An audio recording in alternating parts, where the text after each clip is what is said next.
கர்த்தருக்குள் பிரியமானவர்களே, மீண்டும் ஒரு விசை கூட இந்த எபிசோட் வழியாக உங்களை சந்திப்பதிலே நான் பெரிய மகிழ்ச்சி அடைகிறேன்.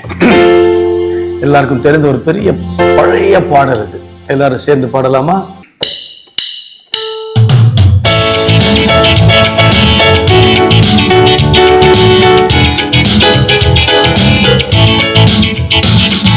சீயோனிலே எந்திட அஸ்திபாரம் கிறிஸ்துவே, அவர் நான் என்றும் நம்பும் கன்மலை, அவர் நான் என்றும் நம்பும் கன்மலை. சீயோனிலே எந்திட அஸ்திபாரம் கிறிஸ்துவே, அவர் நான் என்றும் நம்பும் கன்மலை, அவர் நான் என்றும் நம்பும் கன்மலை. பதறிடுவேனோ கலங்கிடுவேனோ, கர்த்தரில் விசுவாசம் இருக்கையிலே. பதறிடுவேனோ கலங்கிடுவேனோ, கர்த்தரில் விசுவாசம் இருக்கையிலே. அசையாயின் அங்கூரமே இயேசுவில் மாத்திரமே, அசையாயின் நம்பிக்கை நங்கூரமே இயேசுவில் மாத்திரமே. சீயோனிலே எந்திட அஸ்திபாரம் கிறிஸ்துவே, அவர் நான் என்றும் நம்பும் கன்மலை, அவர் நான் என்றும் நம்பும் கன்மலை, அவர் நான் என்றும் நம்பும் கன்மலை. இந்த பழைய பாடல் இது. திட அஸ்திபாரம் கிறிஸ்துவே என்று சொல்லும்பொழுது எனக்கு ஒரு வசனம் என்னுடைய கண் முன்பாக நிழலாடுகிறது. அஸ்திபாரம் என்று சொன்ன உடனே சிறு வயதிலே சண்டே ஸ்கூல்ல பாடின பாடல்கள், அவர் தான் அஸ்திபாரம், அவர் மேல கட்டப்பட வேண்டும், இப்படியெல்லாம் தான் என்னுடைய நினைவுக்குள்ளாய் வந்து கொண்டிருந்தது.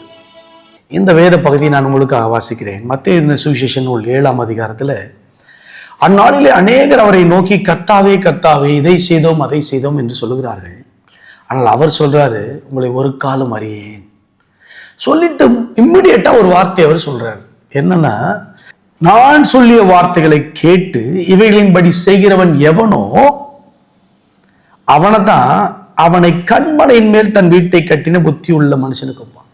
அப்போ ஒரு பெரிய அஸ்திபாரம் கண்மலையின் மேல கட்டும் போது அஸ்திபாரம் ஸ்ட்ராங், திட அஸ்திபாரம். பெருமழை பொழிந்து வெறுப்பள்ளம் வந்து காற்று அடித்து அந்த வீட்டின் மேல் மோதியும் அது விழவில்லை, ஏனென்றால் அது கண்மலையின் மேல் அஸ்திபாரம் போடப்பட்டிருக்கிறது. நமக்கு தெரிஞ்சதெல்லாம் கண்மலையில கட்டியிருக்கான், அஸ்திபாரம் ஸ்ட்ராங்கா இருக்கு. அடுத்த மனுஷனை சொல்றாரு, நான் சொல்லிய வார்த்தைகளை கேட்டு. இவனுமே கேட்டவன் தான். இட் இஸ் நாட் தட் அவன் சர்ச்சுக்கு வராமன் இல்லை, ஆண்டோடைய வார்த்தையை கேட்காதவன் இல்லை. ஏதோ நாம் புறஜாதிகளையோ ஆண்டவரை அறியாதவர்களையோ பார்த்து ஆண்டவரை சொல்லல, அவனும் கேட்கிறான். ஆனா இவைகளின்படி செய்யாதிருக்கணும்னு எவனோ அவன் தன் வீட்டை மணலின் மேல் கட்டின புத்தி உள்ள மனுஷனுக்கு ஒப்பா இருக்கு. பெருமழை சொரிந்து பெருவெள்ளம் வந்து காற்று அடித்து அந்த வீட்டின் மேல் மோதின போதும் அது விழுந்தது, விழுந்து முழுவதும் அழிந்தது. சண்டே ஸ்கூல்ல பாடுவோம், பெருமழை பெய்தது, பெருமழை பெய்து நீர் உயர்ந்தது, அந்த வீடு நிலைத்து நின்றது. திரும்ப பாடும்போது அந்த வீடு, நமக்கு வீடு அஸ்திபாரம் இதுதான் மனசுல வருதே ஒழிய அவர் என்ன சொல்லியிருக்கிறார் என்ற வார்த்தை உள்ளுக்குள்ளாய் போவது மிகுந்த கடினமாக மாறிவிட்டது. காரணம், சண்டே ஸ்கூல்ல கேட்டது ஒண்ணு, போதிக்கிறவர்களும் அதை அப்படியே போதித்தபடினால இதுல என்ன சொல்ல வர்றாரு ஆண்டவர்னா, ரெண்டு பேரும் கேட்டாங்க. ஒரே ஒரு டிஃபரன்ஸ் தான் ரெண்டு பேருக்கும். those who listen and obey is wise என்றார் ஆண்டவர், புத்திமான். those who obey, those who obey the matter.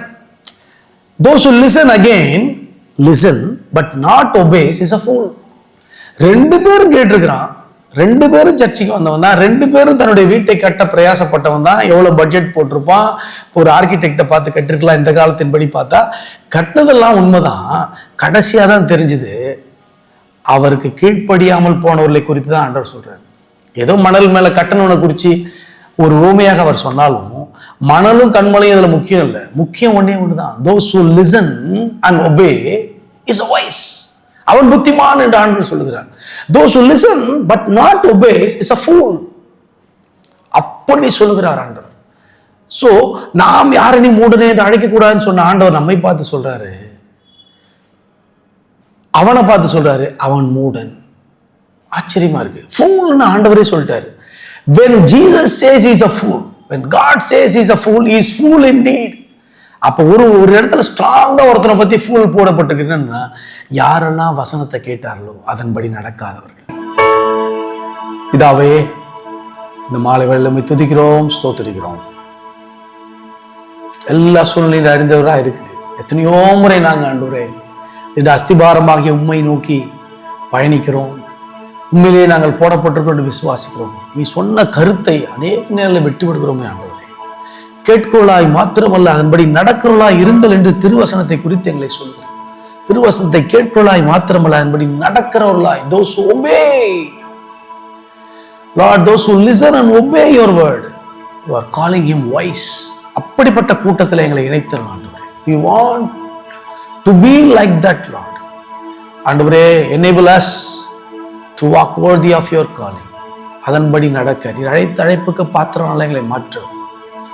கேட்டு அதன்படி நடக்க, கவனித்து கேட்க இந்த நாள் முதல் எங்களுக்கு உதவி செய்கிறார். மீட்பரே இயேசுவின் மூலம் ஜெபிக்கிறேன் நல்ல பிதாவே, ஆமென். அனைவருக்கும் கிறிஸ்து